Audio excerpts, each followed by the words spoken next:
Hello everybody, we are a group of graduate students from the University of Michigan School of Information, and today we are here to talk about web accessibility in developing regions. Our team includes me, Sheza Munir, Lindsay Forche, Spandan Sharma, Anna Vento, and Mariam Namak Faroush. So, story time. When I was growing up in Pakistan, I was obsessed with reading books. And my parents were not too fond of screens, so my sister and I shared a phone. It was this phone. It's a Nokia 5310, and it has buttons and a very colorful but small screen. So in 4th grade, I discovered that it had internet connectivity as well. And coinciding with that discovery was the world of online novels. And if you've read online novels, you'll know how addicting they are. On the speed of like 100 KB per second, I would spend hours reading books online. And even though it was mostly like text pages, it would take several minutes to load those pages, and all of the media would show up with a broken icon at the top. And as I grew up, this core memory just stuck with me. And when I started my computer science degree, I found out the ways in which we can work around these constraints. This bandwidth or lower is still a reality in many different areas of the world. And through our talk, we hope to create an environment that supports another young girl in a far-off corner of the world enjoy her favorite stories online. Our talk centers around the fact that web accessibility and bridging the digital divide are crucial for ensuring inclusivity. And there are two integral parts of this web accessibility. The web needs to be reachable and understandable. We will focus on both of these aspects by performance optimizations on the back end and inclusive design on the front end. So let us talk about some impacts of inaccessibility. So research shows that there is a direct link between digital inclusion and economic development. So just to show of hands, how many of us have used Google or YouTube to look up a tutorial? Nice. How many of us have participated in remote job opportunities? Nice. And how many of us use social media? Nice. So imagine doing all of these activities at the speed of 20 megabits per second. This is a diagram of the world where each of the speeds of majority of the globe vary from 20 to 80 megabits per second. However, this is not the reality for us in the States, where our speed varies from 150 to 280 megabits per second. So to visualize this, let us look at this video. This is the video. I can see it. Yeah. Oh, nice. So this video is running at 20 megabits per second, and it shows the change of the happy smile. I want to replay it. Okay. Yeah, it shows basically the change of the happy smiley to a sad smiley. I guess that's ironical. But yeah, so it's 20 megabits per second. The same video, okay, we can see, it takes 8 seconds to run. So yeah, and now it turned sad. So now we'll run the same video at 200 megabits per second. Maybe. Sorry. Technical difficulty. Yeah.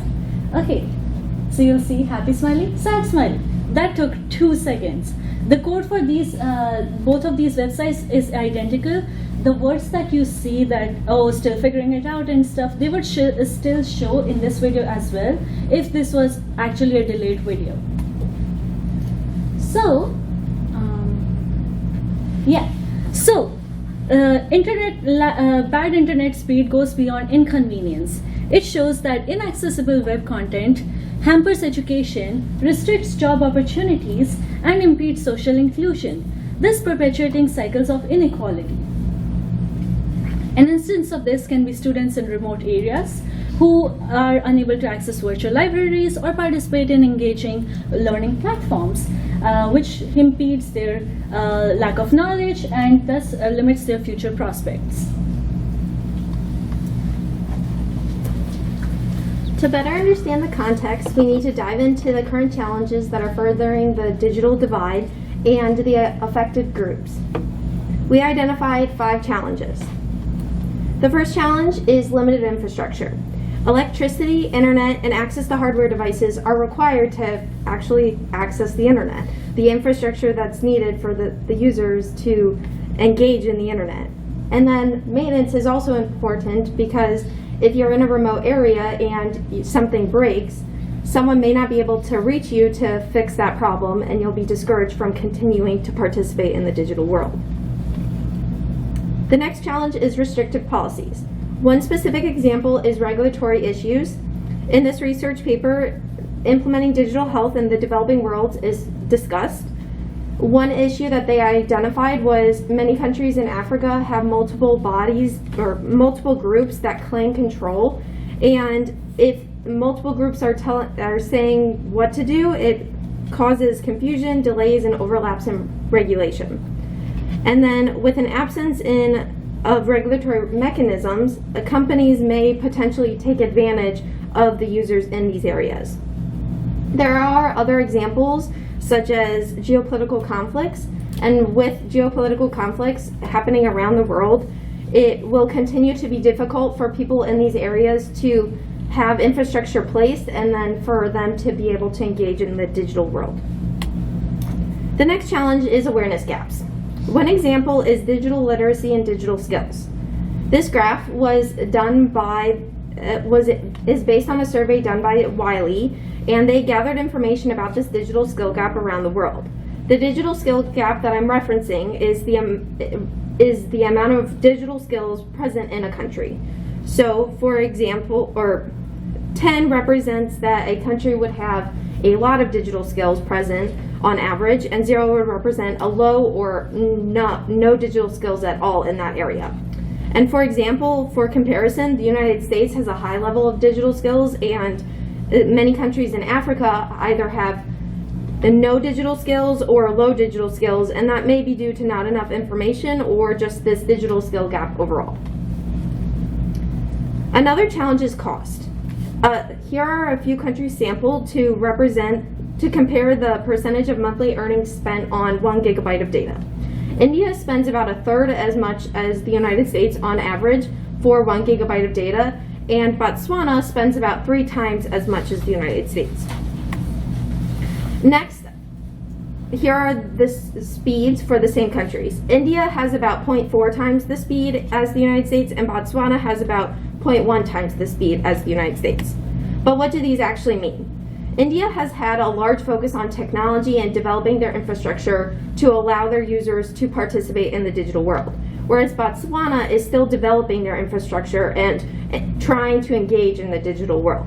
While both of these countries are developing countries, they are in different places. These costs are reflective of that. The difference may be a burden for countries that are early on in development of their infrastructure, causing a barrier and furthering the digital divide. The last challenge that we identified is language barriers. This is an example.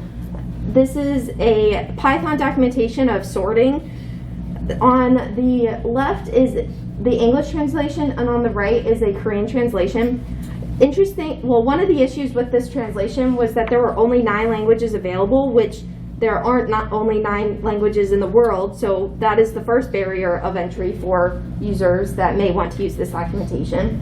And then, as you can see in the lower box, there's some English sprinkled throughout the Korean translation.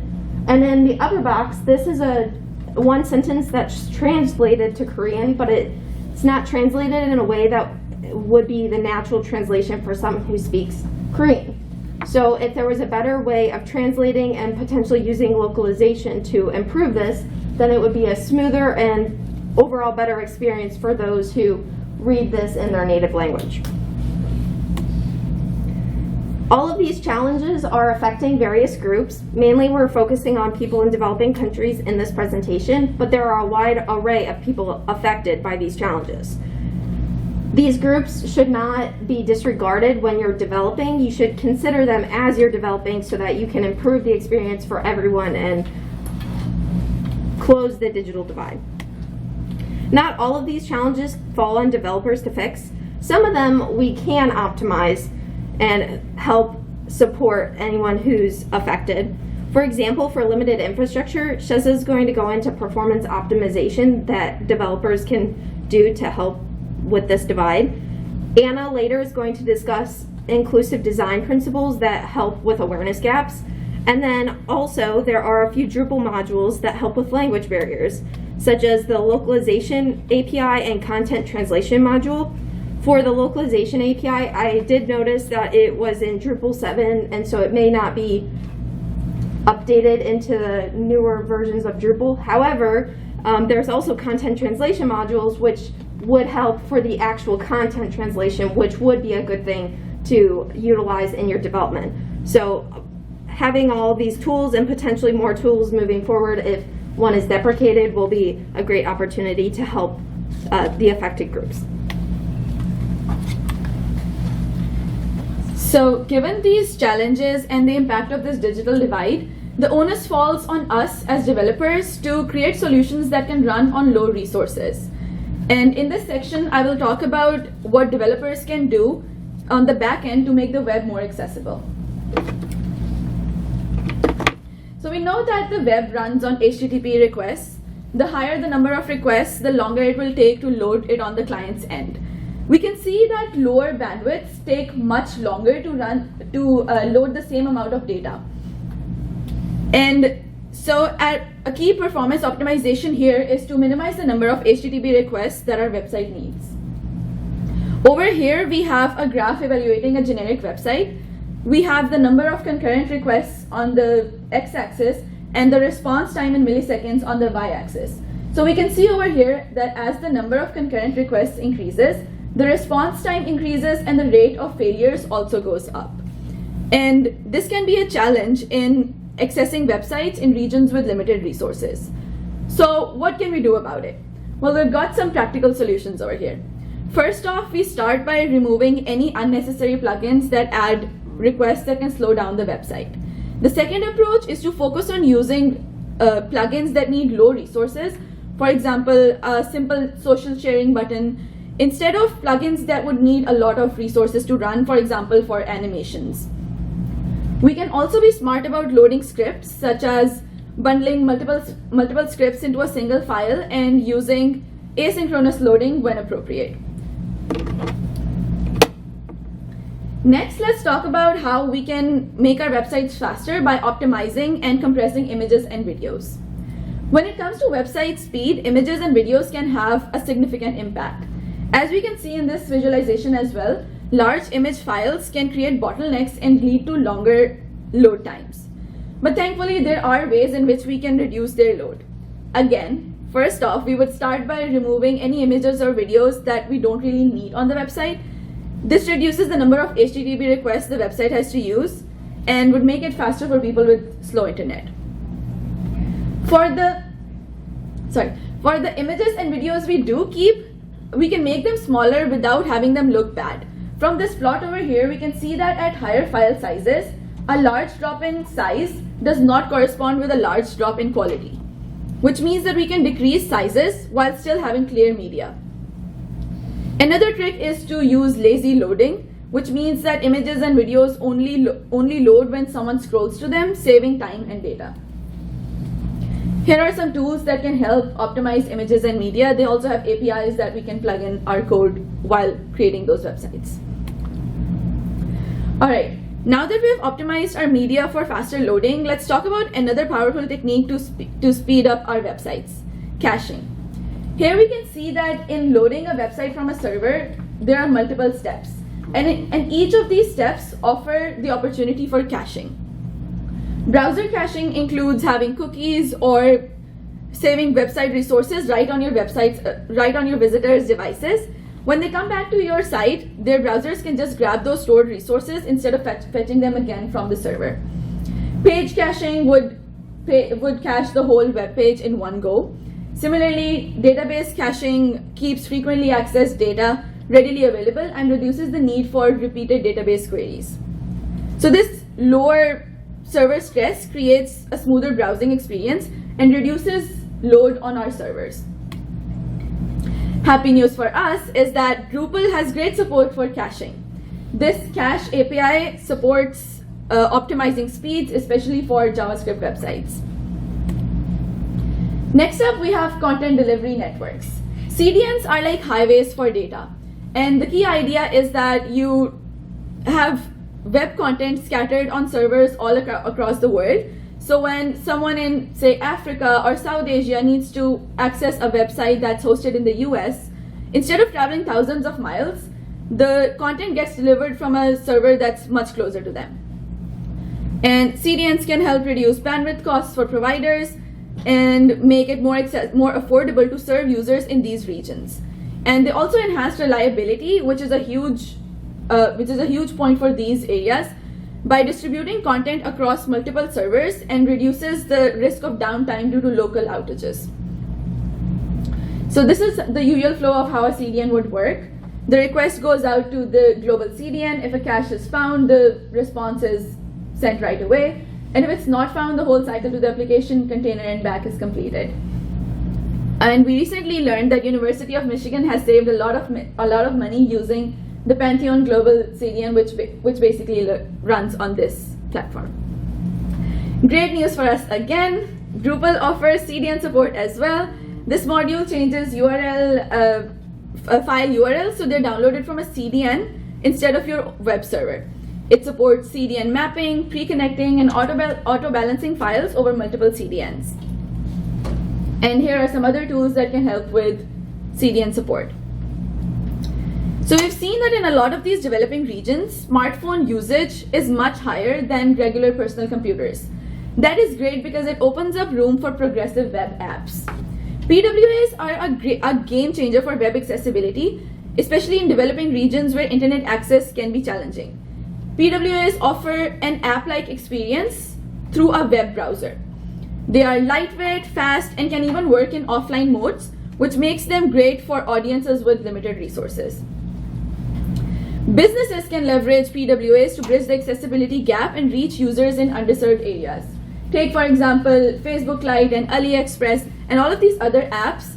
They expanded their reach to users in developing regions and witnessed a lot of growth. By offering fast, responsive, and offline capable experience, PWAs empower users and contribute to digital inclusion. Even more good news for us, Drupal also offers PWA support. The main benefit of this module is that it offers a background script for caching and offline capabilities. So when it comes to making sure that our service is accessible to users in developing regions, one key aspect that we need to focus on is testing performance regularly. Factors like hosting speeds, the number of JavaScript elements, and overall responsiveness all affect how our service performs. So what can a developer do about this? With regular tests, we can keep track of resources used by our sites. This includes monitoring things like image sizes, video content, and third-party scripts. As we can see here in this example as well, this is an example from a testing tool. We can keep track of load time, the web page size, the number of requests your website is getting, and even the location and devices your users are using. By optimizing these resources, we can further improve our site's performance and ensure that it remains reachable by all users. Again, here are some examples of testing tools that we can use to do so. And they can help us monitor loading speeds, identify bottlenecks, and check accessibility errors. Educating and connecting with users in low resource areas is crucial for bridging the digital divide. One key aspect we need to consider is that these users have a very different internet usage pattern. Cultural norms and resource constraints significantly influence how technology is used and perceived. So when we talk about reaching these low resource areas, it's not just about bringing the current internet to them or preparing them for it, but also curating products according to their specific needs and cultural sensitivities. This could involve simplifying the authentication processes, providing localized content, and offering education on safe internet practices. I remember a study where my friend researched the use of texting via WhatsApp in a village, and something she learned in the process was that people had a very different understanding of passwords, where they thought that it was to hide information rather than giving a layer of security. So for these users, we would want to figure out an alternate way of authentication that fits in with their mental models. Another example that comes to mind is that in a lot of developing countries, people share their phones with family members and people in the community. So the one person, one account model that we usually have does not really fit in well with that. Designing around this shared access can help reach many more people. So overall, these performance optimizations show that by making such few changes on the back end, we can make our websites much more reachable. Alright, so that was a great overview on what we can do on the back end to increase accessibility by optimizing performance. In this next section, I'll be going over now what we can do in the front end, and that will be through using inclusive design principles. So to start off, I want to bring your attention to this statistic. Over 15% of people in the world live with a disability. That is over 1 billion people. Of this 1 billion, 80% live in low and middle income countries. When I first read this statistic, I was astonished. This is so many people. And you may be asking yourself, what is this number? Or should I say, what do these people have to do with web development? Well, when I worked in industry, both as a software engineer and now as a technical product manager, a common question was how their user or how their audience interact with feature or product X, Y, or Z. And while I understand it's important to think about the majority, I challenge you today not to underestimate the minority. Because these 1 billion people across the globe, who again mostly come from economically disadvantaged countries, also deserve the ability to navigate government websites, medical websites, and any websites we may create. So what are ways we can ensure this? Well, luckily for us, there are people and organizations who have been researching for years the best ways that we can make our websites more accessible. The most popular being the World Wide Web Consortium, the W3C. They have composed a list of guidelines called the Web Content Accessibility Guidelines, or WCAG, with the goal of providing a standard for web content accessibility that meets the needs of individuals, organizations, and governments internationally. They base these guidelines across 4 main principles. The first one is perceivable. This means that users can identify content through means of the senses. For most users, this is going to be perceiving a system primarily visually, but for others, this could be through sound or touch. Next, we have operable. This means that users can successfully use buttons, controls, navigation, and other interactive elements. For most users, this is going to be through mouse and keyboard, but for others, this could be through using assistive technologies such as screen readers or voice recognition. And next, we have understandable. Users should be able to comprehend your content and learn how to remember your site. Your website should therefore be consistent in its presentation and format, predictable in its design and usage patterns, and appropriate to the audience in its tone and voice. And finally, we have robust. Content must be robust enough that it can be interpreted reliably by a wide variety of users, including those who use assistive technologies, especially as these technologies advance. To emphasize the importance of these principles, I want to show you how screen readers interact with websites. Here you can see an example of what a screen reader would say to someone who, let's say, had vision loss. Navigation, heading level 1, header, heading level 1, home, link, and so on. Now put yourself in the shoes of someone who needed to rely on this type of environment to interact with websites. You have to remember the content and format of your website as it's being read out to them. As I watched interviews of screen readers discussing this process, they mentioned that this could be mentally exhausting. So if your websites don't follow a consistent pattern, or you get lazy and put every tag inside of a div instead of its proper semantic element, you're just adding to the mental load that these users have to carry as they mentally try to puzzle your site together. I hope you can see the importance of these principles, and even though they seem straightforward to implement, there was a study in 2021 that investigated the homepages for the top 1 million websites. The results? Over 51 million distinct accessibility errors were detected. You know, if I tried to push code or hand in a school project with 51 errors per page on it, my colleagues and professor would probably recommend I pursue a different profession. So we can't just be complacent with the current state of website accessibility. And then this next part of the presentation, I want to walk you through what some of these guidelines look like. I encourage you to think if your own website's building these functionalities. The first one we have is keyboard accessibility. This stems from the fact that many individuals, especially in developing regions, face challenges such as limited access to advanced technologies or physical challenges such as motor disabilities. Therefore, they rely on keyboard alone for website navigation. As developers, it's important that we make sure all links and controls can be accessed using the tab key on your keyboard so that these users can still get the crucial information, fun entertainment, or anything in between that your website may offer. Next, we have alt text. This is the descriptive text displayed if an image file cannot load or is disabled. Alt text enables screen readers to read information about on-screen images. This is imperative for people who have visual impairments or in areas where image loading may be slow or unreliable. And finally, we have color contrast. This has a high impact on those with low vision and with color blindness, but like many of these, this can affect anyone, as anyone can miss important information due to insufficient color contrast. Some ways to combat this include utilizing color contrast tools to verify your page's contrast, and not relying on color alone to convey information. Instead, consider using additional visual cues, such as bolding or underlining, in tandem with color, in order to emphasize key points to all readers. Again, these are just a few of the many ways you can increase the accessibility of your web page designs. I understand that reading through these guidelines and manually ensuring that your websites conform to them may seem like a daunting task. So I want to bring your attention to the plethora of accessibility tools out there that you can use to test your websites. As you can see, many of these will detect errors and give warnings if accessibility standards are not met. While no one tool can detect all accessibility errors, these at least can give you a great start and foundation. And with that said, before I turn over to the next section, I do want to encourage you again to take a look at the WCAG and keep them in mind as you design your websites, as they provide a comprehensive framework for ensuring the inclusivity and accessibility for all users. By incorporating these guidelines into your design process from the outset, you not only enhance the user experience for those with disabilities, but also create a more user-friendly and welcoming environment for everyone. Remember, accessibility should not just be a second thought or legal necessity. Rather, it's a moral imperative and a fundamental aspect of good design.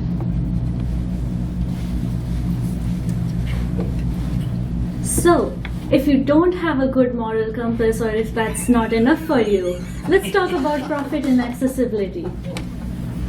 So, Forrester report and Richard Pearson, Roger Pressman have said that every $1 spent on user experience of your software returns $100 in revenue.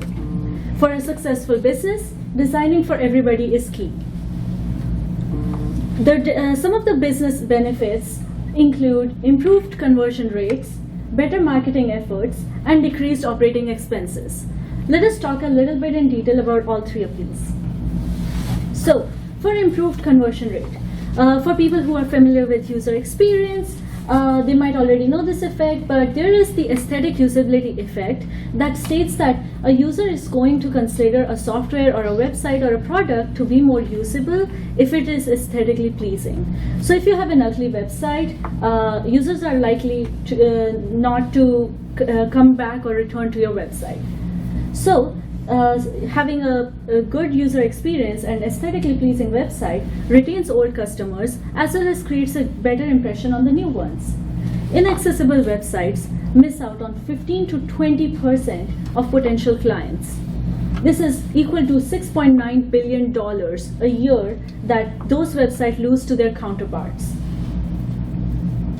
Another benefit is successful marketing efforts. So I know Sheza talked about search engine optimization. It shows that slow or inaccessible sites are bound to be lower ranked in the search results. So making conscious decisions in the development and production process is very important. A success story of this is TikTok. They they saw their audience members who were diagnosed with ADHD, auditory processing disorder, or autism, and they relied a lot on closed captions to process the videos. So rather than initially, TikTok had the impression that okay, the creators could turn on closed captions or edit them, but after observing the success model, they instead made it a default option to have closed captions on all of the recordings. So now users, rather than having to go the extra step to put the closed captions are a default option, which can be now edited by creators or turned off. So another one is decreased operating costs. So a more user-friendly website means that users are more easily able to access and navigate your website. Another, which leads to less dedicated customer staff. A better benefit is the reduced likelihood of lawsuits. So an example of this is the Domino's lawsuit, who were sued by a visually impaired person who could not access their website anytime they wanted to order pizza. After winning this was a huge win for ADA, but a very sour loss for Domino's, who had to pay $4,000 for each time the person visited their website. That's a lot of money. So, you're asking, where do we fit in? We are developers, we are business people. Yes, we all fit in together. So the developers are aware of the industry guidelines and how to make your website or your apps more accessible to people, have higher performance, lower loading speed, which was talked by Anna and Sheza in the previous sections. Where the business people fit in is that we can hire more project managers, more UX people, or people who are aware of the accessibility standards in the industry, and actually give them the support they need to actually make all of our products better. Another one that can be a small scale effect we can do is, a lot of us may use Jira and have like tickets over there. So one of the acceptance criteria for each of the tickets, wherever it's valid, could be that, okay, whenever we have finished this issue or this feature, it is accessible to the targeted audience. So we should try to focus our attention to people with disabilities, and not the other way around, where we are creating products for an ideal user, and we are just thinking of people with disabilities as edge cases.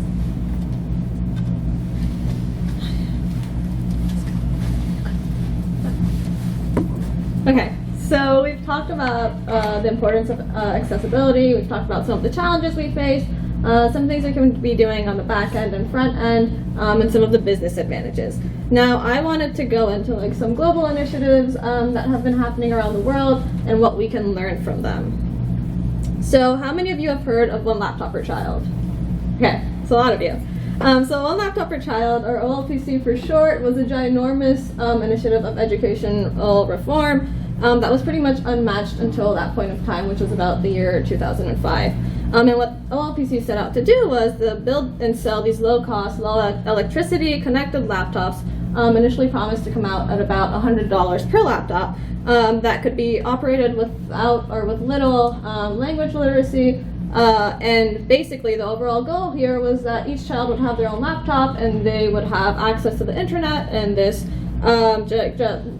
repository of information, and they would learn from that. They would spread that to their families, they would share it with their families, yada yada, and basically the entire world would now be educated. And at its time it created quite a bit of controversy. Some were sure that it would change the world, others were a bit more skeptical. But overall the mission sounds great, right? But sadly, OLPC is actually considered to have failed, and failed pretty drastically given what it was set out to do.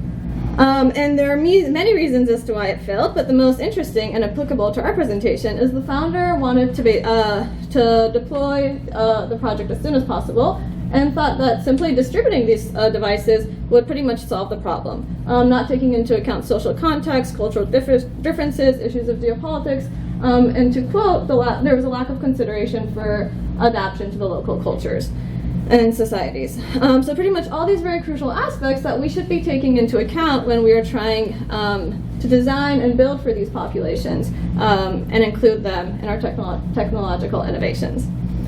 So there are a lot of reasons why it failed again, some listed here, and I think it's really interesting to go look into. But the point we want to be making is that yes, it's incredibly important to bridge the digital divide and be inclusive, but it's also very important that we understand these populations when we're trying to go about this. Another thing we wanted to mention, another example that we thought would be noteworthy, is Facebook in Africa. So about 10 years ago, Zuckerberg announced that he wanted every person, he wanted every person in the world to have affordable access to the internet. And so he introduced this thing called internet.org, or its Free Basics bundle, as his way of bringing this vision to life. And basically what Free Basics does is that it's a mobile app working with local telecom operators to give users access to like a data light snippet of the internet that would be data free for the users. So sticking to the inclusive principles that we mentioned sounds pretty neat again. People who couldn't afford access to the internet can now afford access to the internet. Yay, but not really. There's another side to this coin. So in the name of philanthropy, Zuckerberg or Meta has attempted to corner the market in this region. And what they're doing is they're kind of creating a two-tier internet of rich and poor that goes against the concept of net neutrality. And because of this, it's actually banned in India.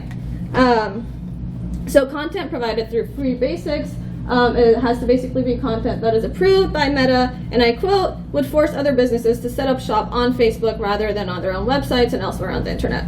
So not only is it making the internet known through Facebook, it's also basically having them believe that the internet is synonymous to Facebook.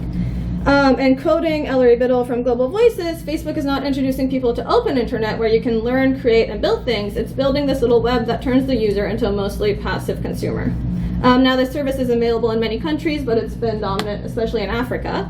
And while there are many issues that can be discussed here, such as issues of privacy, data collection, and monetization, the purpose of our talk here is twofold.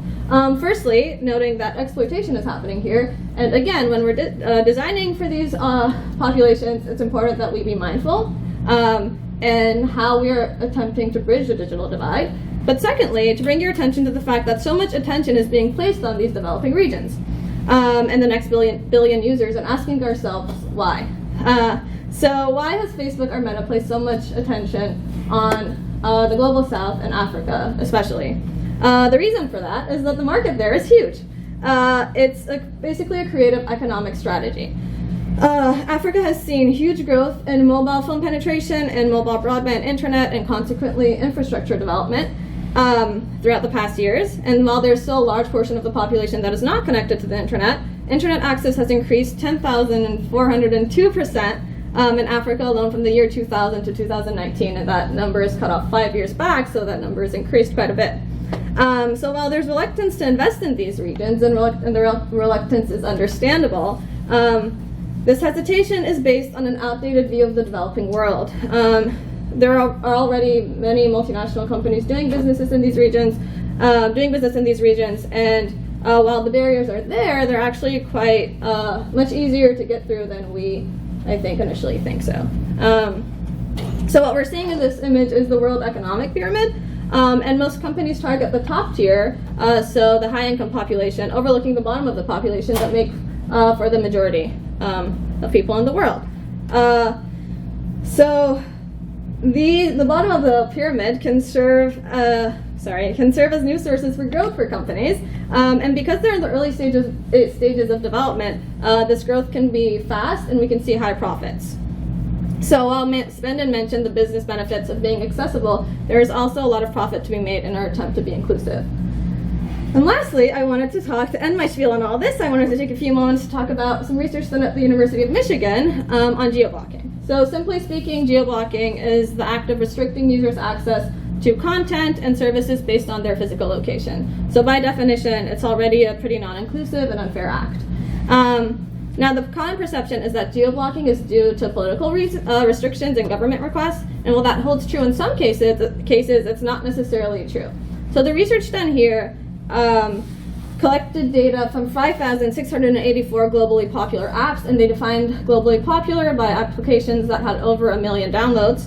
And they gathered applications from 22 categories such as social apps, medical, educational, and news apps, and they gathered these from 26 countries from Google Play. And overall, they collected over 100,000 APK files and privacy policies, and the results showed that at least 3,672 applications out of those 5,684, so about 64%, were being blocked in at least one country. And when further research was done, they discovered that, as mentioned before, this blocking was done significantly and mostly by developers. So developers were isolating entire countries and restricting access for users. They also found that there were different versions of these applications being released that, I quote, had weaker security settings or privacy disclosures that exposed users to higher security and privacy risks.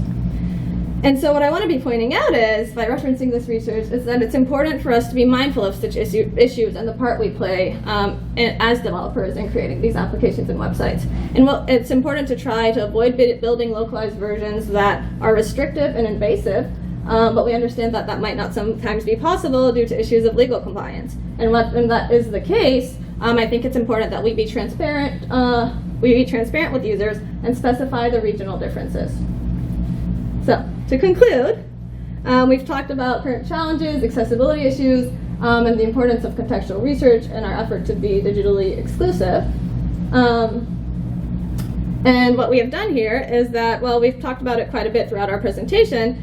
We wanted to wrap up and make this more digestible, so we've divided it into 4 main categories of education and collaboration, enhanced user experience, accessibility, inclusivity, and performance optimization, and some of the things we can be doing. Ultimately, we want to conclude that web accessibility is not only a moral imperative, but also a catalyst for global advancement. And as the world increasingly relies on digital platforms, we must recognize the critical need for accessibility. We all need to collaborate and prioritize inclusivity. And by helping bridge the digital divide, we empower individuals, foster innovation, and drive economic growth. This ensures that we can progress collectively, forging a path toward a more inclusive and equitable digital future, leaving no one behind in our journey of advancement. So let us all commit to building a more inclusive and accessible digital world. And as we leave you all today, we hope that we've provided some guidance on how we can do that, and we hope that you spread the message of its importance. Thank you all for your time, and are there any questions that we can answer for you?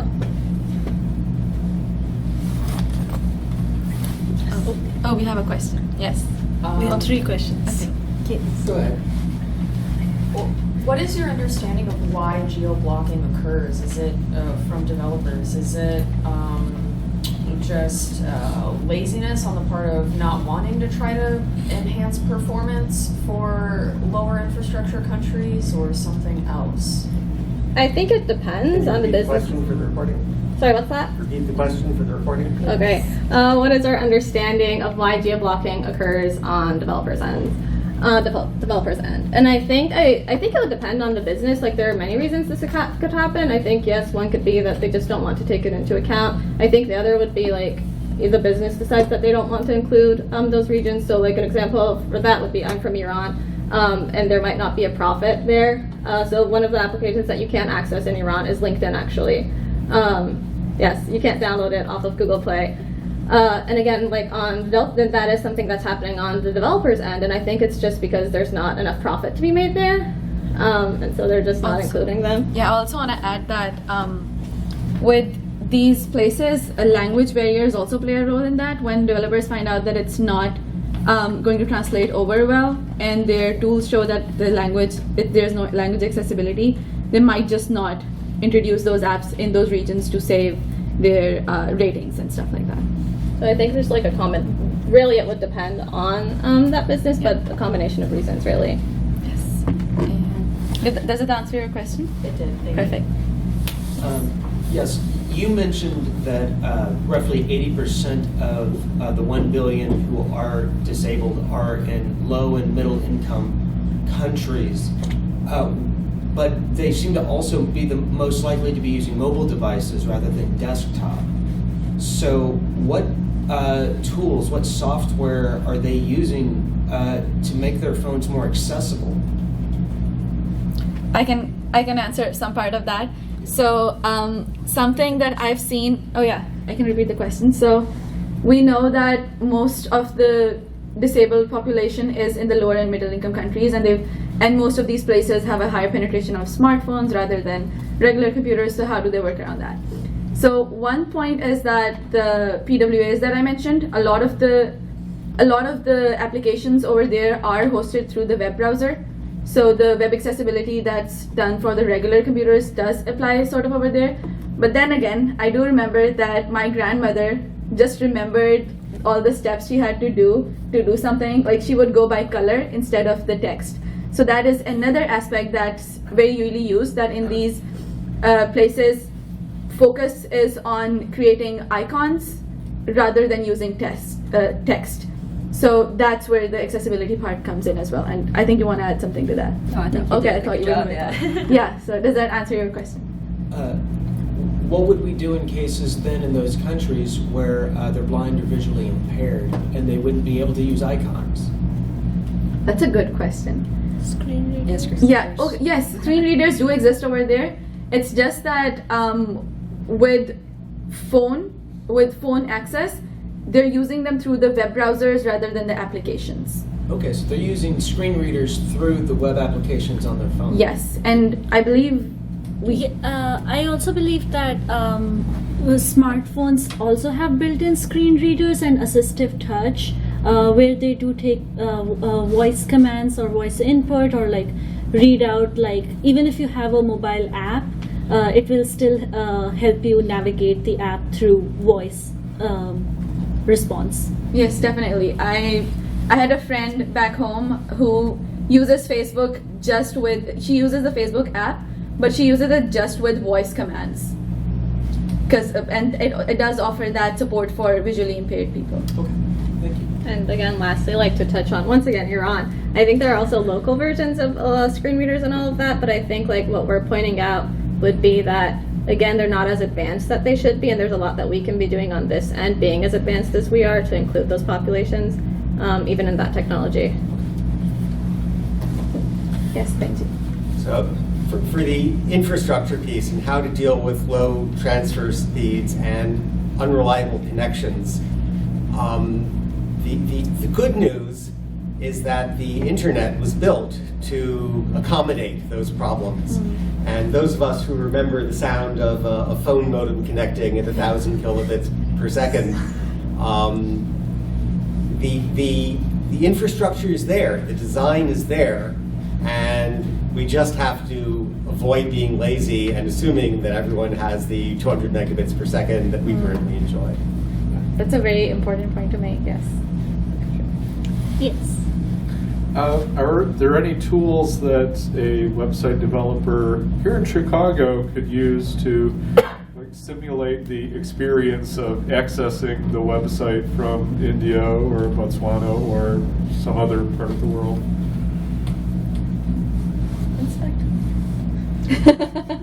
You can say. Well, I'm not actually sure, but I would say like when it comes to issues of you want to go ahead, like No, if you have something you confidently can say, yeah. I can't say it confidently, but I was gonna. Sorry, go ahead. I could answer that question. You can use Charles Proxy.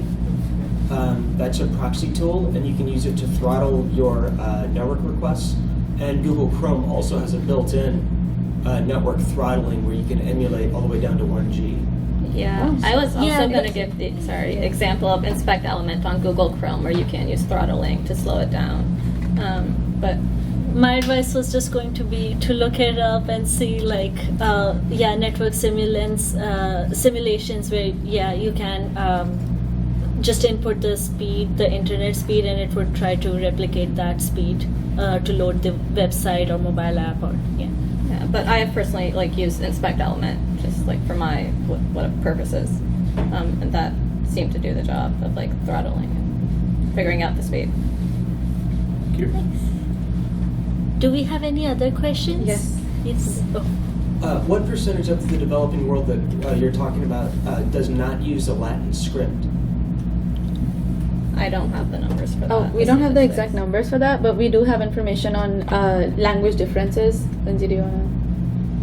Oh, we had the We had the graph with yeah. the language. Is it in the slides? I don't know. We had a graph in our other slide deck. Yeah, I don't think it's going to show And here. if I remember correctly, I feel like I only remember the English because that was the point I was going to make, that like I think it was about like 60% speak it and write English around the world, but the percentages, like for the rest of the percentages, it probably ranged from 0 to 15% for the other languages they represent, but I don't actually have the recall for that and or the numbers. I am sorry. We do have the graph, so maybe after the thing we could like give it to you. But yeah, from what I remember, it was in our old slides. These are our polished slides. Yeah, I think there was. It's like the most popular spoken languages and the languages that are actually offered in development. And I think English was the only commonality between the two. Yeah.